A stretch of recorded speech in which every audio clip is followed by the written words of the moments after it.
So when it's going to shift from here, and then we'll see our faces, and then we're on. Krishna, Krishna, Hare Hare. Welcome. You probably noticed there's more than one of me here. And I'd like to introduce you to Akrura Das. Akrura just came from England, where he had been working at Soho Street, and he's developed a very unique program there, which is kind of like transcendental spiritual life coaching. And now he's going to be staying here in Alachua, and I thought, well, what a great opportunity. We can discuss forgiveness together, and we were also talking about Akrura doing his own show every Friday evening. He does seminars around all over Europe, teaching the skills of coaching, both individually coaching devotees and teaching other devotees how to coach. So in this process of coaching, he has many ways in which he can inspire and help devotees overcome the obstacles or apparent obstacles. And as you know, we've been talking about that. Apparent obstacles in overcoming forgiveness. So I just would like Akrura to say a few words about what he's been doing and who he is and where he's from, because I think he can do it better than I. So I'll turn it over to him. Okay, thank you. Thank you for inviting me to this program, and also welcome to everyone who is watching this and hearing. I have been serving at ISKCON London, Soho, for 8 years, and first I was serving as an executive secretary, working with the temple president, but then I became a counselor assistant coordinator, which is a system for care and guidance for devotees. And I also got some professional training in life coaching from the Newcastle College. I attended 3 long courses, and I have been working with over 300 ISKCON devotees, many of them leaders, over the past 8 years in about 1,500 sessions. So my program is called basically Helping Devotees Succeed, and I help devotees succeed in different areas like sadhana, service, relationships, leadership, even health, and things like that. And because Prabhupada said, Sarve Sukhino Bhavantu, let everyone become happy, so this program of coaching is meant to actually make this happen. Thank you. So, what I thought we could do tonight is discuss some of the topics we've been discussing, review a little bit, and then I'm going to ask Akrura how he would counsel or coach someone who had some of the obstacles that we discussed. So well, before we go, I want to let you know I'm modeling the latest fashion from Krishna.com. You may think, why is Mahatma all decked out? Because he's normally pretty much a slob, or on the borderline of being a slob. And now he's all decked out like some Bollywood star. This is the latest fashion from Krishna.com, and it can be yours today for only. And if you buy it tonight, you'll get the one that I'm wearing with my autograph on it. So anyway, I'm modeling Krishna.com's latest Bollywood fashions. Me too. How do you like it? And he's modeling my kurta because he didn't have one. So that explains it all. So, okay, so the very first course that I gave on forgiveness, I dealt with one major hurdle that comes up every time I do my seminars on forgiveness. And it also comes up in many aspects of life. And it's the big I can't. Come into a situation and say, I can't do this. We've all experienced that. We're challenged. We need to get beyond where we're at. We get out of our comfort zone and we just say, I can't do it. It's too difficult. It's not my nature. It's not the way I am. Tried it before. I've tried. I've failed. I don't want to do it. I'm not motivated. Whatever it is, it just comes out. I can't. And I mentioned to you that in the process of giving up resentment, the first stage is to overcome the I can't. Because if we don't overcome that, then we've given up from stage 1. So now I want to ask Akrura, let's take the example that I have an issue with someone who's hurt me. It hurt me so deeply. And I come to Akrura and I say, this is my issue.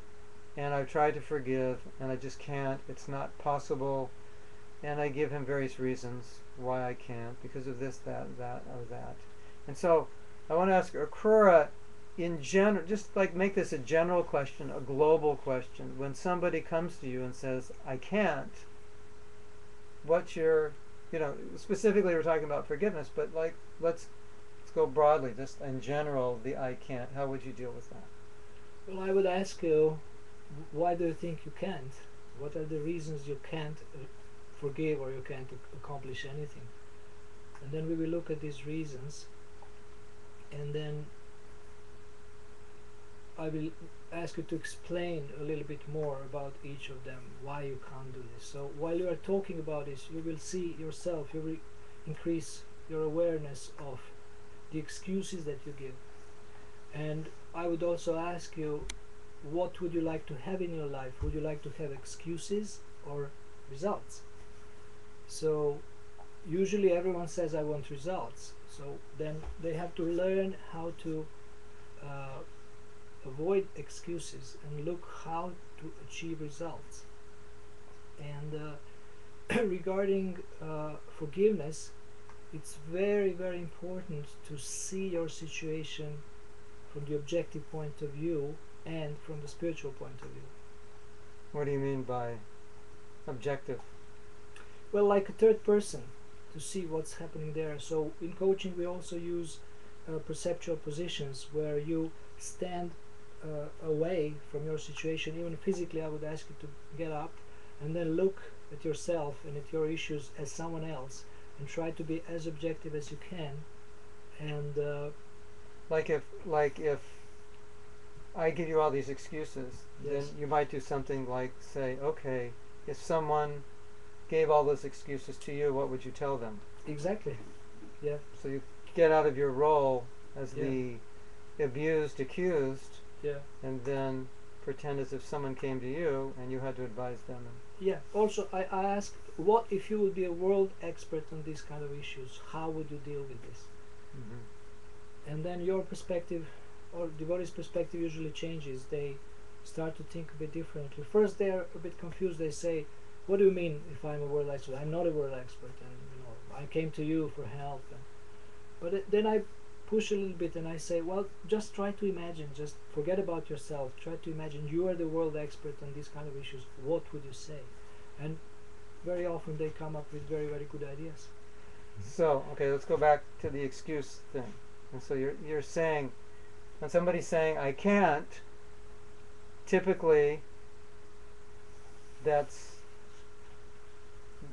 embedded with excuses. So Yes. is there so it's just the whole idea of excuse. Is there a step, if we go back behind the excuse, is there a certain mentality or attitude that creates excuses? And are there certain people that just don't have excuses? They look at situations and they're always objectively looking at solutions rather than excuses. So is it a kind of mindset for some people?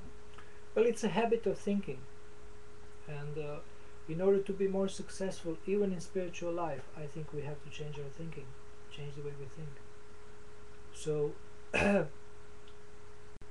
everyone has a tendency to make excuses, and we have to consciously actually work on giving up that habit if we understand that will help us actually achieve our goals and succeed in life. So we have to give up excuses, otherwise we will remain stuck forever. Okay, so if you're coaching me and you see that I'm making, like you're asking me questions and I'm telling you pretty regularly why I can't do that or that's not possible, Yeah. and you see that tendency in me, how would you deal with that? Would you point that out, or would you look for some belief behind that, or what would you ask me to do? Well, I will first ask you, who are you? What is your identity? And if you understand that you're a spirit soul, then you also understand that you are Satchitananda, eternal, full of knowledge and bliss. So within yourself you have a potential to do anything. And if you properly connect to Krishna or to God, then you can do anything if you become an instrument in His hands. Krishna says in the Bhagavad Gita, I am the ability in man. So if you have proper understanding and proper conclusion about your situation, then the starting point is that actually I can do anything I want if Krishna allows me to do, and if I properly connect to Him.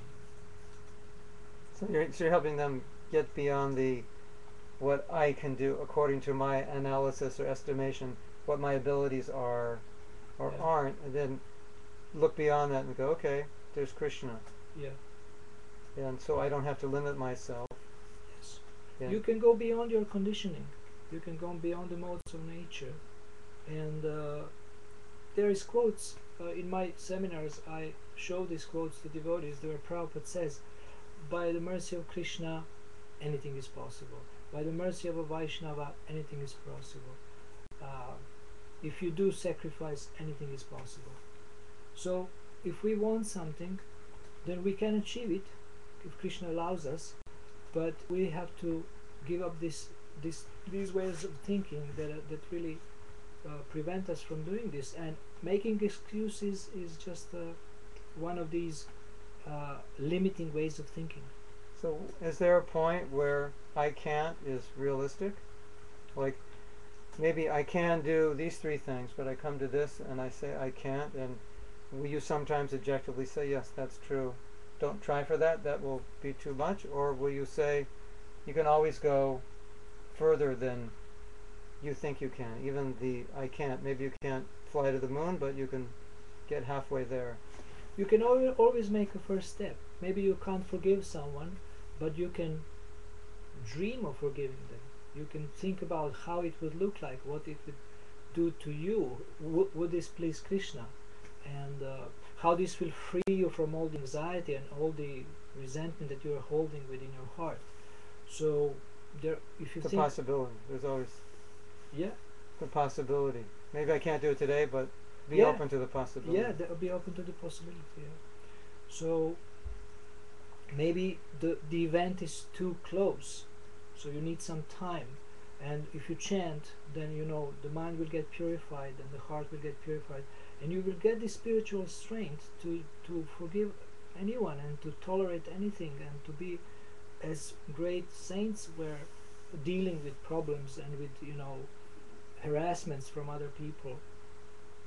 And if we take spiritual perspective, if we understand that nothing is an accident, that the fact that people have offended me and hurt me has a deep meaning, and there is a lesson also behind it to learn. So we have to practice being Shastra Chakshu, having spiritual vision of what happens to us. So sometimes So you're saying, coach helps with you're saying a devotee should see if somebody hurts me, that somehow or other, either by Krishna's arrangement or by my past activities, it's not an accident. it's not an So accident. why is it? This is something. Okay, this is like fundamental principle of Krishna consciousness. Like, okay, it's fundamental. But when it happens, I would say, when something really bad happens, about 99% of the time, we don't see it that way. Because it seems like our nature is to think, I don't deserve that. What did Yes. I do to deserve that? Yeah.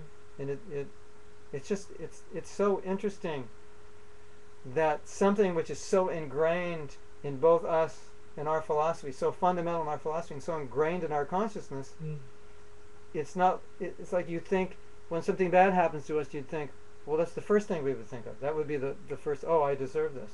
But normally, it's like the last thing we think of. It's like, why is that? Something that we're so conscious of when it happens to us. Like if it happens to somebody else, well, Prabhu, you can kind of see, especially if you don't like the person, oh, well, he deserved it. Well, it depends where is your heart and what is the state of your consciousness. So if we are not able to apply these high principles, this means we haven't advanced enough. And so we have to take more seriously our practice, our japa, our reading, and delve more deeply into our philosophy.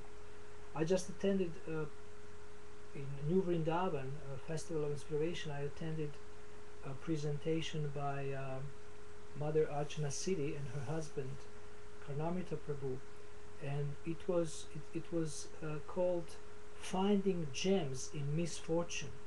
Mm. It was about how to see good in bad. It was amazing. They didn't speak much. They invited us to share our stories, how the bad things that happened to us helped us grow, helped us, stretch and advance. So, if one is able to see opportunity in every problem, then he will be able to grow in Krishna consciousness. So in other words, if something bad happens to us, or somebody hurts us in some way, Yeah, naturally, because we're hurt, yeah, it's extremely difficult to see, oh, this is Krishna giving me a lesson, a gem. yeah, So if we change our mentality, and so if we're in the proper framework that everything is a gift from Krishna, then I think at that point we can overcome that emotional response, because then we'll think, okay, I'm a devotee, so if Krishna's sending this to me, he's in control of my life, there's a reason for it, and he wants me to learn something from it, I can accept it positive. Like, there's a saying that the environment is favorable. Everything in the environment is favorable. Everything is your guru. Everything in the environment is guru, because everything's teaching you, yes, if you accept it that way. yeah, Guru is everyone. It said in the spiritual world, everyone is guru, because everyone is reminding you of Krishna. yeah, So instead of a situation causing us to react in a way we forget Krishna and think, why me, I didn't deserve this, and accuse others or blame others, if we see, no, Krishna's orchestrating, and then we just have to stand back. We may not understand it. Stand back. Okay, why? Krishna, what kind of gems are you giving me here? What do they say when people throw lemons at you? Make lemon juice? Make lemonade? When life throws lemons at you, make lemonade. You ever heard that one? No, I Yeah. haven't. But I like it. Life throws lemons at you, make lemonade. So, any of you on the chat, you want to ask any questions? We'll take a minute. Okay, I've been forgiven for being decked out. Thank you, Dr. Greg. I'll never do it again. My wife is happy when I deck out, because I don't like to deck out. I think it's a little pretentious, but anyway. We'd appreciate during the show if we could keep questions and comments related to, yes, that's Udi. So we want to welcome Dr. Greg. Dr. Greg sent me some emails, and he was really happy that we're doing a course on forgiveness. And he read an article which I sent to him. It's called My Resentment, and that article was posted on Dandavats.com. If you know about Dandavats, what is it? Danda? DANDAVATS.com. Posted that about a year ago. It's called My Resentment. It must be in the archives there. And there's several devotees that wrote me and told me that article helped them. So it's all about how I dealt with my personal issues of resentment, and I think it relates a lot to other people. So yeah, Dandavats.com. If it's not there, if you don't find it there, send me an email, mahatma.acbsp@pamho.com. .net. Excuse me, is it? Yeah. Pamho.net. Yeah. And just ask me for that article, My Resentment, and I'll send it. And I am building a new website. It'll be on there someday. We're making it much better. Okay, Joseph came late. This is Akrura Das. He's visiting from London. He's a transcendental spiritual life coach in charge of Gita coaching. He teaches coaching. He coaches devotees. If you want to be coached by Akrura, he will do it without charge. He'll do it for a donation, whatever you want to offer. He can do it by phone, but he's now in America. He can do it by Skype, by email. And Akrura was also my coach, because many, many years ago I was developing seminars, and it wasn't coming together as quickly as I would have liked it to. And Akrura kept pushing me. He said, just every day, just work on it, build momentum. And he got me going with so much momentum, I totally neglected my business and went into debt because I was working so much on it. Anyway, I've created a better balance now. But the Kuru is very expert at helping devotees see through the obstacles. And whenever I would say, this is why I can't do it, he said, don't say why you can't do it, just figure out how to do it. So it's like so simple, but you think about it. Whenever you're up against an obstacle and you think how you can't do it, it's not productive. So he would always say, don't think why you can't do it, just think how to do it. And it was so helpful. So I highly recommend him. Let's give everyone his email address. It is what? Akrura@pamho.net. AKRURA@pamho.net. AKR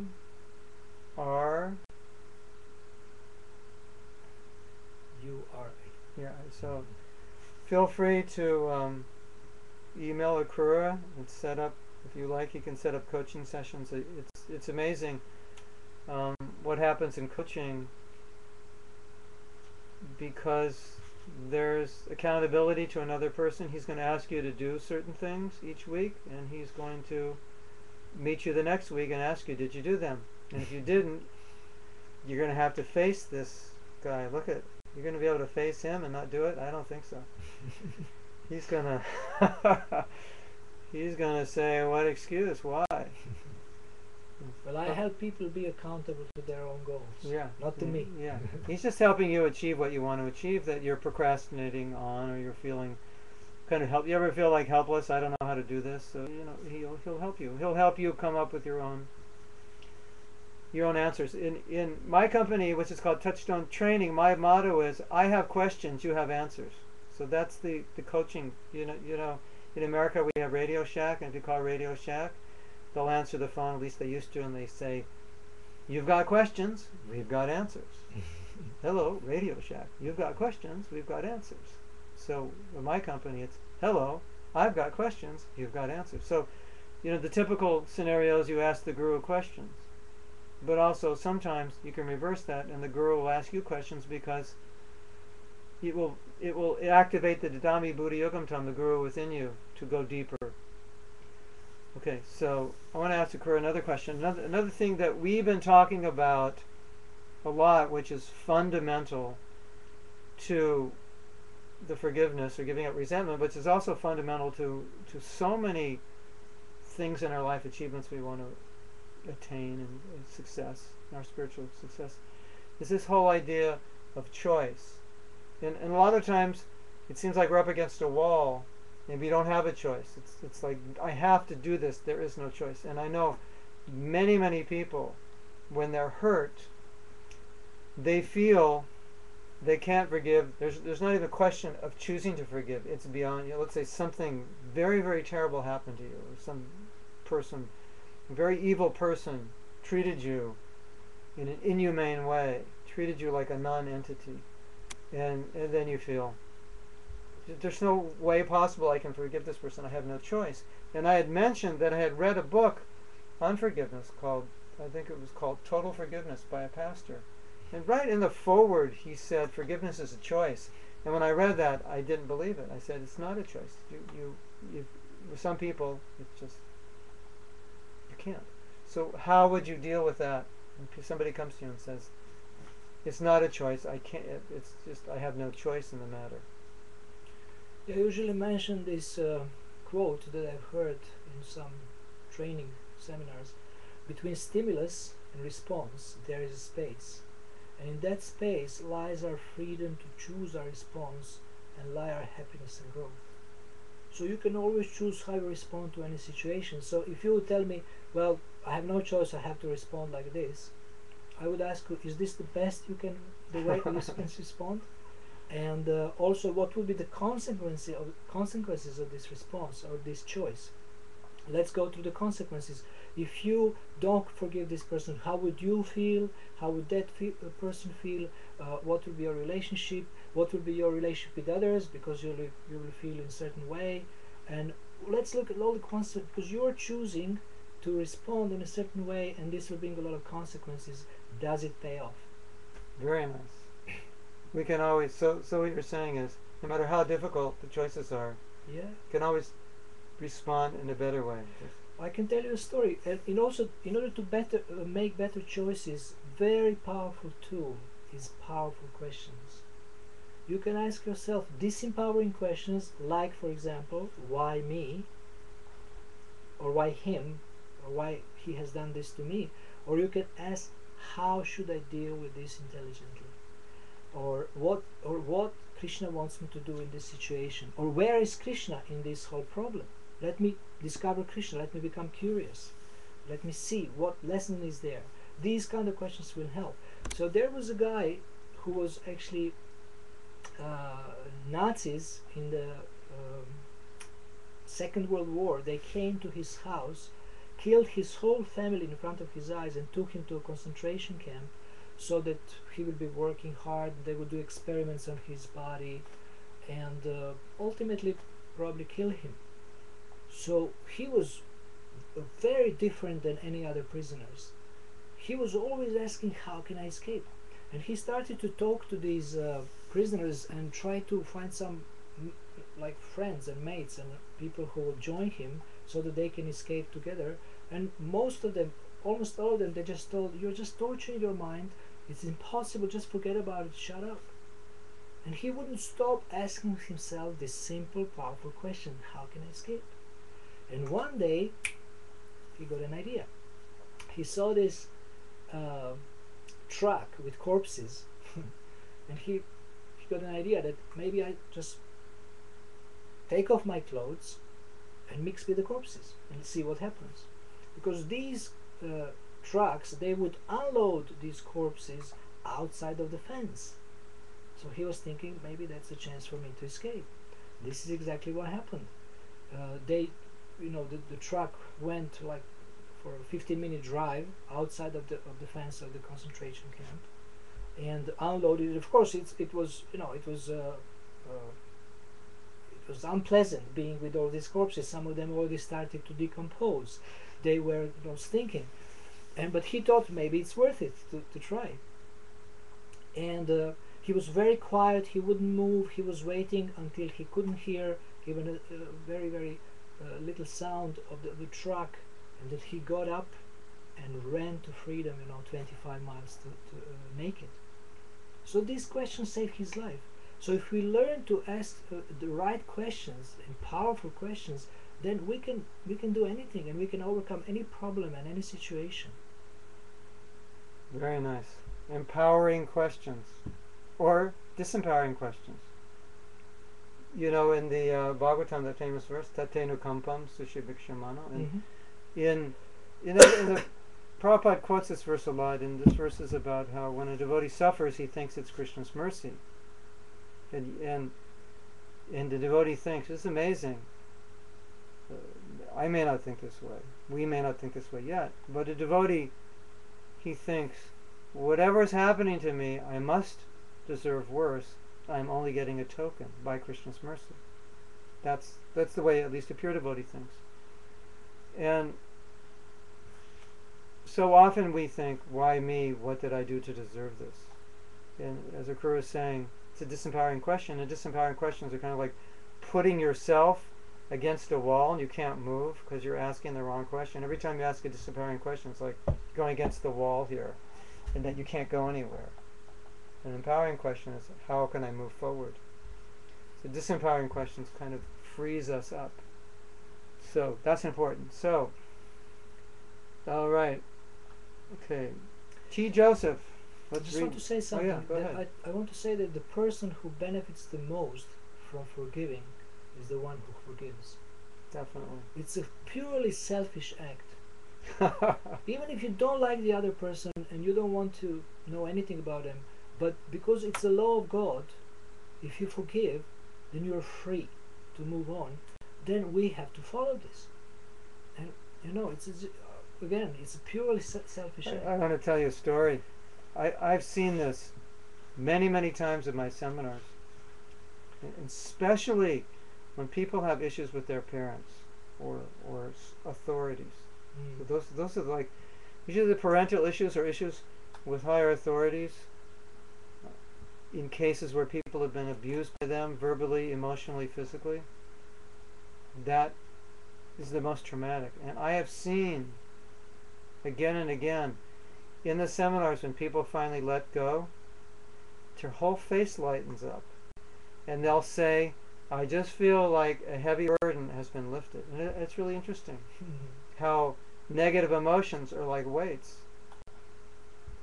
Then I was discussing with another devotee before I came here how he was saying he was listening to a Christian minister, and the Christian minister was offering to help people with emotional problems, and he was saying, if your emotional psychological problems are so deep, you won't be able to open your heart to Jesus because you're so hurt.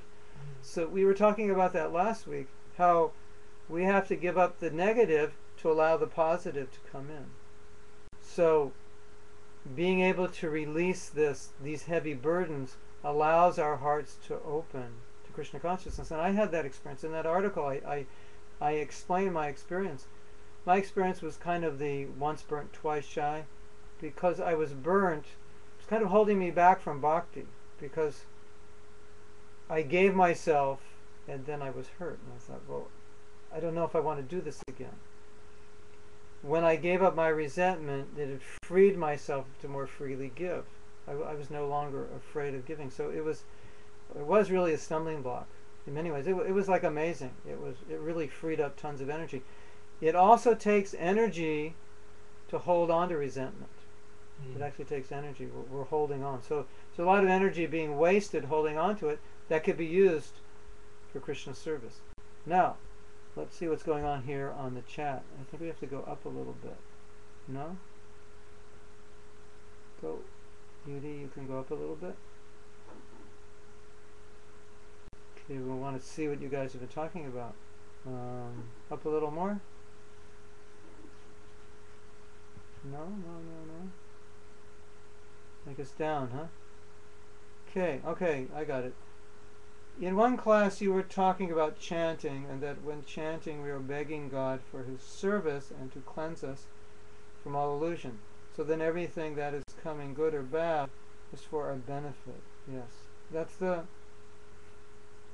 transcendental position, that everything is for our benefit. That's a very elevated position. But could you live your life that way? You know how you feel? You feel totally protected by Krishna. Because you feel love. Just like if you know your parents love you, then anything they do, you just feel that love. Even sometimes they may get upset, but you ultimately understand that they're doing that because they love you. So Prabhupada in one lecture, he said, Krishna is protecting his devotee. And if you have faith in that whatever happens in your life, it's Krishna's will for you and it's in your best interest, he says, how happy you'll be. You'll be like a little child who has no fear, who always feels they're taken care of. You have nothing to worry about. That's the proper attitude. So, T. Joseph says, if someone does something bad to me, like family member or so-called godbrother especially, if I forgive them, and even though they are a bad association, do I need to associate with them? No, you don't need to. You can forgive and choose who you associate with. It may be. The point is, we want to have a good attitude towards everyone, and sometimes to have a good attitude towards everyone, we may have to choose to be at a distance from some of them, because we know if we get too close, it may cause friction. So that's okay. But the idea is, it's so important to have proper attitudes towards devotees. Or you may try to resolve it. If you forgive someone, it doesn't mean you don't do anything about the issue and about the relationship and about, in one sense, stopping any abuse that might come after. Because sometimes devotees, they try to be nice and forgiving, but then people take advantage of it. So I know of a mother who made sure that the boy who killed her daughter ends up in prison, and she completely forgave him. She visited him and she helped him so much to survive this time in prison. So she made sure that justice is fulfilled, but internally she forgave him. So we have to also protect ourselves from any further abuse as much as we can but within we know this is God's arrangement for me to learn something. And what I learned from being abused and mistreated by people, that I learned that I'm never going to be like this. Nice. Yeah, that's really good. Yeah. That's a great lesson. I like that. I I learned that lesson also. That's such a good lesson. I think a lot of people learn that when they're mistreated by their authorities or their parents or whoever.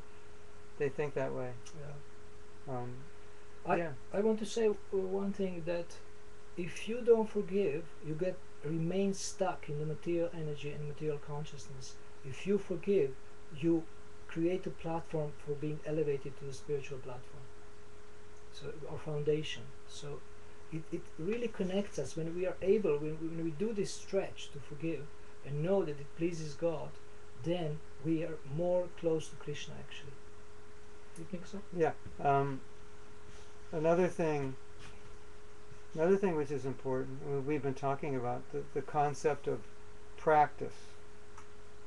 Practice doing something which may not come naturally. Then it goes back to the I can't, how can I choose?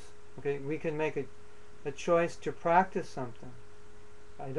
Perhaps you may be saying, this all sounds really good and really Krishna conscious, but Mahatma and Akura don't know what I've been through, where I come from, the modes I'm in, how fallen I am.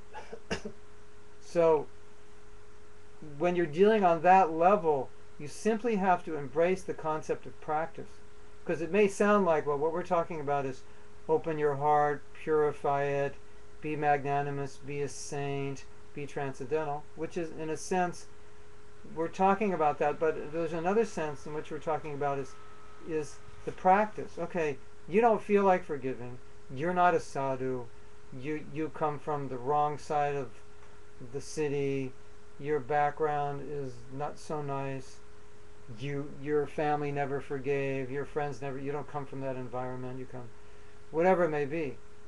So, but at least you can practice. Okay, I don't feel like doing this, but I'm not going to act on my feelings. I'm going to practice it. And so you can look at forgiveness as a sadhana of forgiveness. And by doing that sadhana, what's going to happen? What did Prabhupada say? When one devotee went to him and said, Srila Prabhupada, I do not feel like bowing down. And Prabhupada said, bow down anyway, and by bowing down, what will happen? You'll feel it. Start to like it.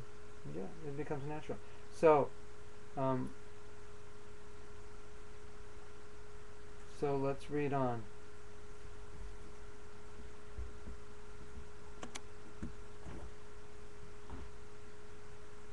You look like in this question you're asking about relationships, and administrators, military men, police officers, judges. Oftentimes they have to punish, but the ideal is to punish and have a forgiving heart. You may have to punish; that may be necessary. But forgiveness can also be there simultaneously. It's not mutually exclusive. Okay, so Dr. Greg is saying, if you forgive and it's not welcomed by the other person, then how do I eventually take that weight from my heart? The problem is that sometimes you will forgive somebody that does not believe or is not aware that they did anything to harm you. So then it creates a very awkward situation. Prabhu Akura, I forgive you for all the terrible things you've done to me. And now I've just offended him because he's thinking, what terrible things have I done to you? I haven't done anything. I've been so nice to you, and now you're saying you've done terrible things. So that's part of the problem. And so sometimes we have to be a little bit conscious of that. And then, Bhaktivinoda Thakur says, if we've offended somebody, we go to them and ask for forgiveness.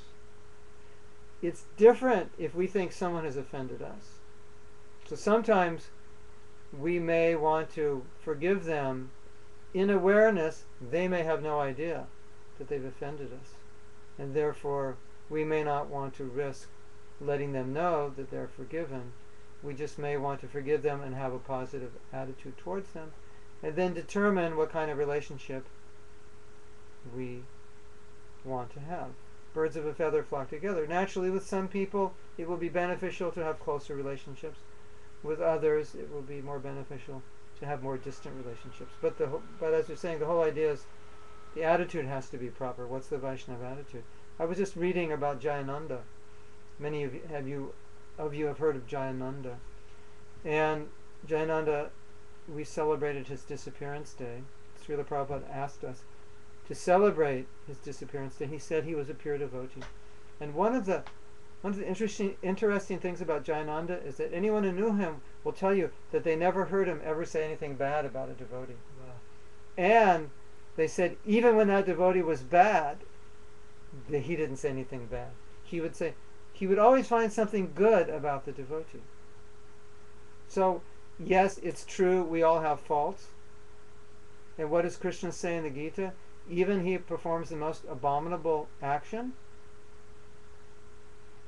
if he's engaged in my service, ananya bhakta, without any deviation, he should be considered saintly. That verse is in the 9th chapter of Bhagavad Gita. And then the next verse says, very soon he will become righteous. Now I want to tell you a very nice story. You want to hear a nice story, everyone out there? Raise your hand. Okay, I can see everyone's hand. All right. So, Bhaktivinoda Thakur had a dream. And in this dream, he was traveling to the higher planets. He was chanting japa, and he was traveling to the higher planets. And there was Yamaraj and Narada Muni and Brahma. They're having a conversation. And they were looking at these verses from Bhagavad Gita. It said, a devotee who's ananya bhakta, who's engaged solely without deviation in my bhakti, if he does something abominable in consideration of society, social norms, he should always be considered saintly because he is properly situated. And then the next verse says, very soon he becomes righteous. So they're saying, wait a minute.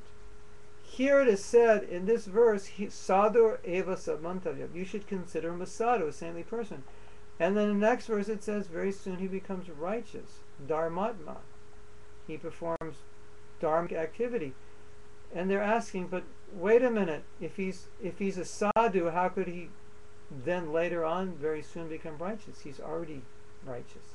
So they had this question, and they're discussing it. And Bhaktivinoda came and he said, no. He said, the person who sees the devotee as a sadhu, even though he may incidentally engage in something abominable, he becomes dharmatma.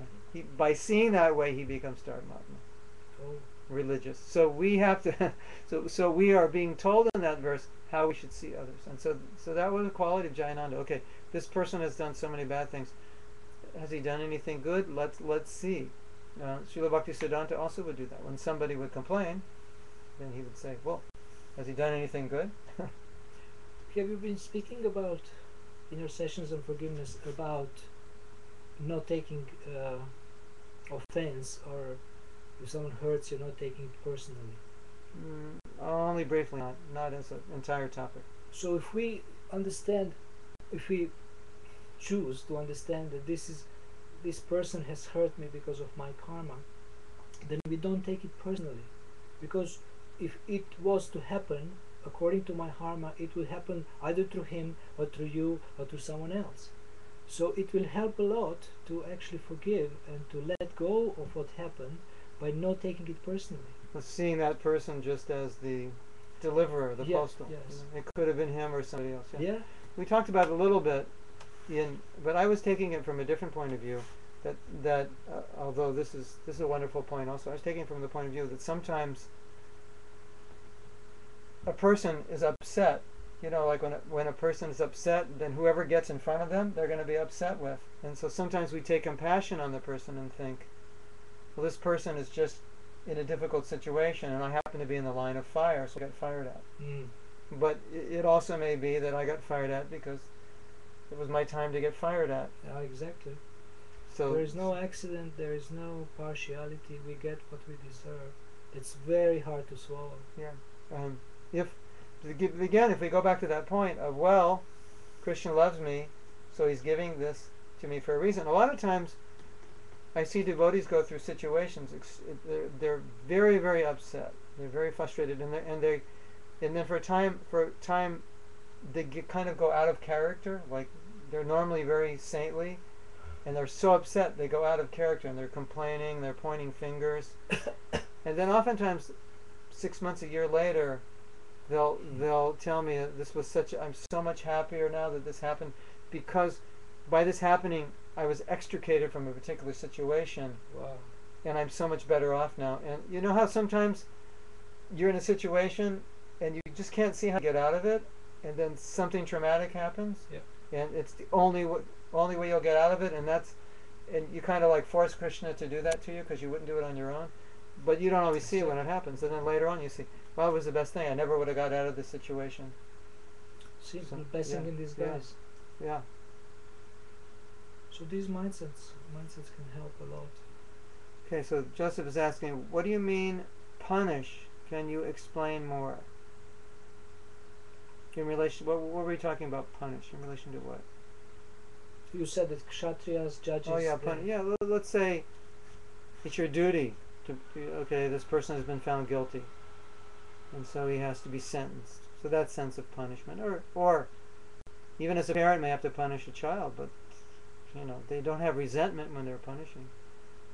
It may be, I was in charge of a temple, and in a particular country I was in charge of.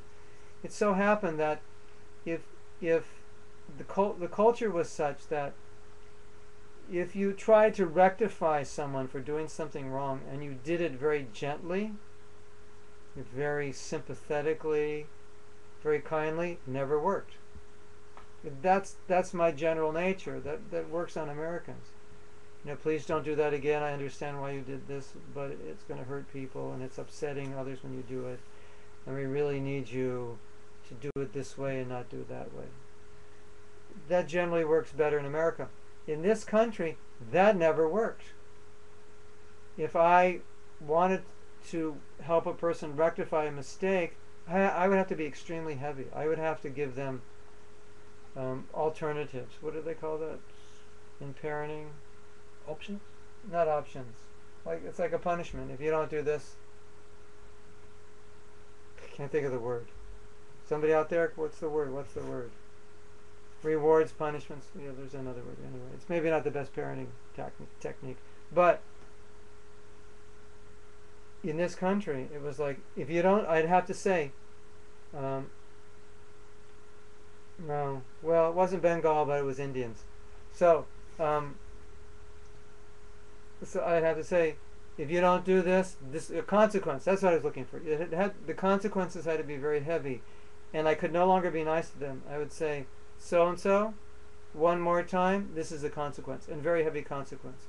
And then I would find the person would change. They would rectify. I saw that. I saw major transformations in people's lives by doing that. So in my heart, there was no enmity, but the way I was dealing with them, very heavy. I was basically punishing them. So in retrospect, when I look at that, I felt like, really, if you're in a position where you have to punish, it's not perfect unless you're free of resentment. Then you can actually punish properly, objectively, compassionately, and you're not in the retaliation mode. I'm going to get back at you for doing this. You're actually doing it to help them. And we saw that, and we've told stories. We saw that with Prabhupada. He would get very, very upset, very, very angry, but it was to make a point. Because he knew for some people, if he didn't show that anger, they wouldn't take it seriously. Well, they might think, well, it must not be such a big thing because Prabhupada was not angry. So, okay. Just want to mention something else, that I think it's very important to understand that forgiving doesn't mean becoming a victim or remaining a victim. If we need to do certain external arrangements, like somebody has to be punished, we have to work on it, or others have to work on it, but the main point is what remains within your heart. So you have to work hard to give up this resentment, to forgive, to understand with spiritual perspective what really happened, and become free from this. But externally, some measures have to be taken, and then see what can be done. We were also talking in one class. We were also talking about this. That one of the reasons to become free from forgiveness is that these things, free from forgiveness, free from resentment. Right now we're free from forgiveness. We need to be free from resentment. Is that material contamination? It remains in our heart, and so, we may think, well, I can't give it up, or it's too difficult, it's too much work. Our philosophy teaches that if you don't give it up now, when you take your next birth, that resentment is still there, and then it's going to, like, you ever notice certain people, they have certain mentalities, so wherever they go, they'll blame people. So it's like, I can go somewhere and do exactly the same thing and get the same reaction, and I won't blame them, and someone else can go do the same thing and blame everybody, because that's their mentality, which they cultivated. So when we talk about purification, I think it's really helpful to understand that these are things we have to overcome to become Krishna conscious, and if we don't overcome it in this life, we don't work on it, we think, well, it's too hard, it's too much trouble. All right, you want to take another body, you're going to have to work on it then. It's not like if you don't work on it now, it's like, hey, I haven't gone to the dentist in 25 years. Well, you know what? If you don't go to the dentist in 25 years, your cavities don't disappear on their own. It doesn't work that way. So then you finally go to the dentist, as I did after 25 years, and they go, oh my God, your teeth are a mess. I don't know where to start. Do you have like $1 million? Because that's what it's going to cost to fix them. So by putting things off, it doesn't mean they're going to go away. Just, okay, you don't want to deal with it now? Great. So you deal with it in your next life. It seems to me that the root of inability to forgive is envy.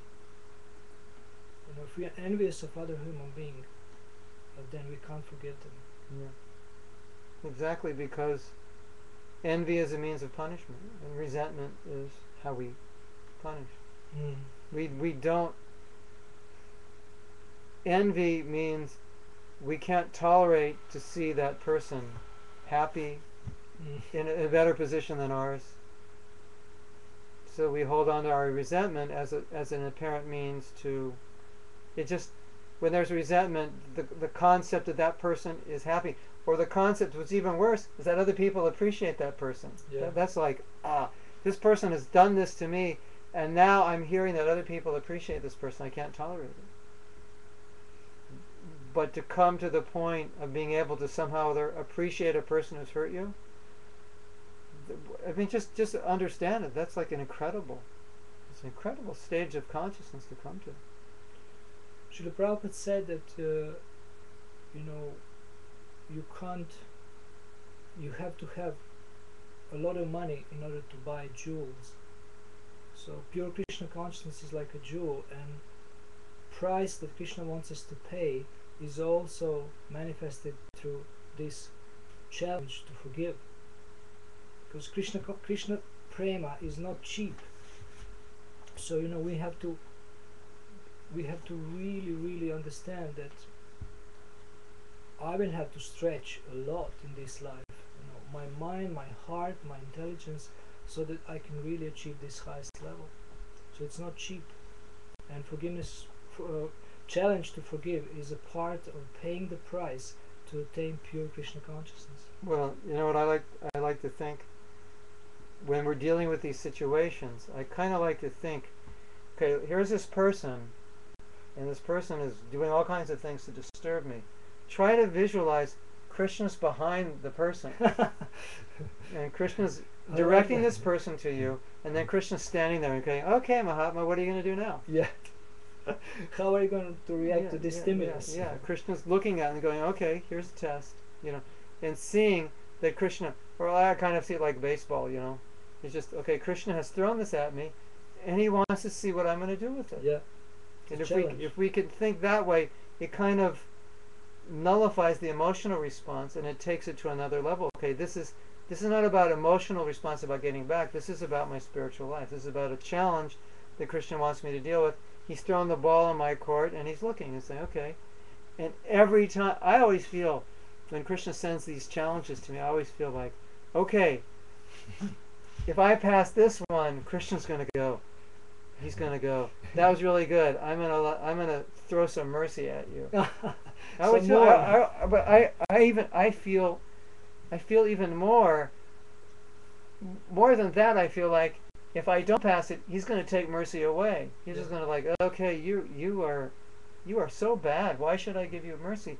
And now because you didn't pass that challenge, you're going to have to like work. You've just fallen down like 4 flights of stairs. Now you're going to have to work your way back up. And I always feel like every test I pass, Krishna just throws more mercy, and he's going, oh, good. I'm inclined now to give you more mercy because I can see you're not going to give this up.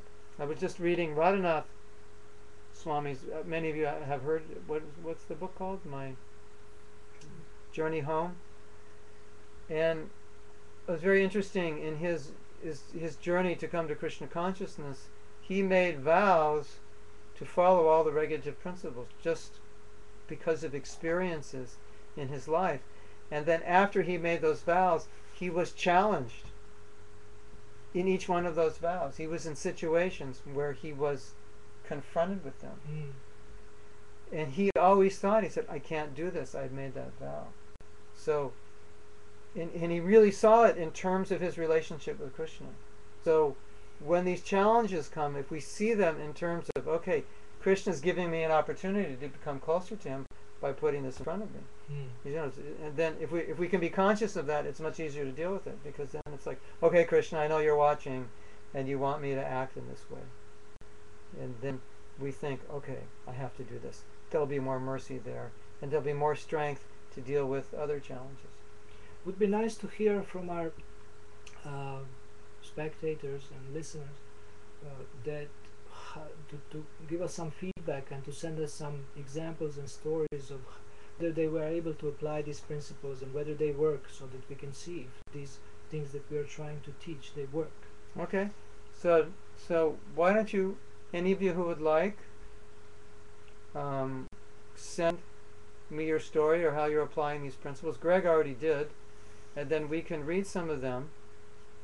And it's very, it's a wonderful idea. It's very, we can share, because sharing real life experience, it's so powerful, because when we hear about other devotees' challenges and how they dealt with them, we become encouraged and inspired. Well, I can also say, he can do it, she can do it. I'll tell you a story. Also, we can discuss why something didn't work. Yeah. We were trying to be forgiving, and then something was wrong. So we can discuss that and find ways how to do it in the right way, so that to get the right result. Yeah, that's good. Very good. So if something you tried didn't work, write that down. Send me an email. Send her an email. What's working, what isn't working, how you're applying, and then we'll discuss it. It's a great idea. Okay, it's 9 o'clock, and I want to read something from Madan Mohan. I am reintroduced to Krishna lately through a devotee. I'm going through the motions, chanting, going to the temple, but I do not think I have love and faith in my heart. How do I get love to give love and find faith to believe and surrender? What a question. That will take us another hour to answer. But one of the best and easiest ways to gain faith is to associate with people who have that faith, because it will rub off on you. And especially when your faith is weak, you need to be around people whose faith is strong. And there is power in going through the motions. But ultimately, it's like we cannot force the bhav or the emotion to come within our heart. We can only pray to Krishna to bestow it. Ultimately, so you have to understand what happens in bhakti. Bhakti is not you forcing your way in. Okay, here's 10 things you can do, and if you do these 10 things, you'll be successful. Bhakti is attracting Krishna's mercy, but when you attract his mercy, then all the things that you want can happen. And on your own, you can't make it happen. You can only show Krishna that you want it, following the practices, and that's where you get frustrated, because you're trying to make it like a formula, like I'll do A, B, and C, and it will happen. But rather look at it towards in the aspect of I am acting in a way to track Krishna's mercy to change and purify my heart, and only He can do that. And then associate with people who can help you, keep you steady. Okay. Yes, we read your question. Dr. Greg, as this comes to an end, I want to say it has been my pleasure to talk with you. Thank you. I appreciate your being here. Our next live broadcast, this is the 5th course in forgiveness. Every Tuesday night at 8 o'clock we're going to be talking about forgiveness.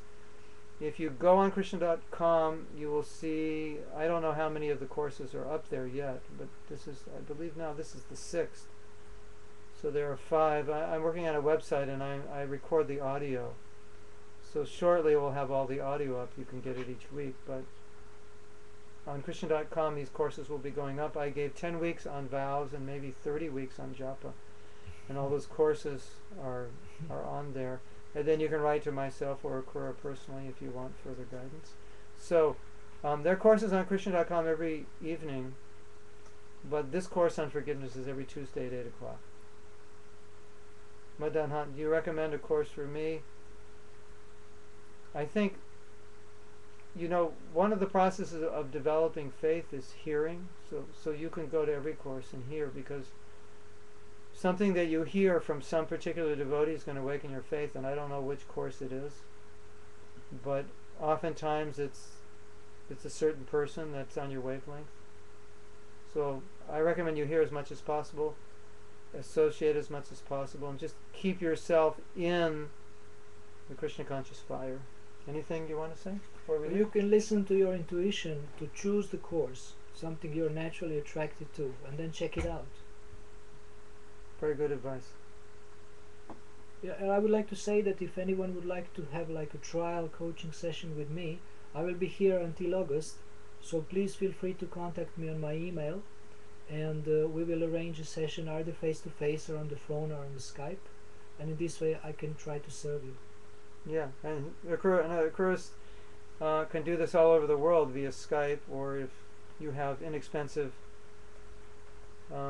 calling, it's pretty inexpensive these days, so you can call him anywhere from anywhere in the world, and it's amazing what will happen. What we're doing on these courses is kind of general principles that you can apply, and Akura can refine them more and more and help you apply them directly to what you want to achieve in your life and the particular obstacles you overcome. So I highly recommend it. I want to thank Akura for coming. I think it was wonderful, and we'll have him back again. And until next week, thank you, and Hare Krishna. Hare Krishna. Jai.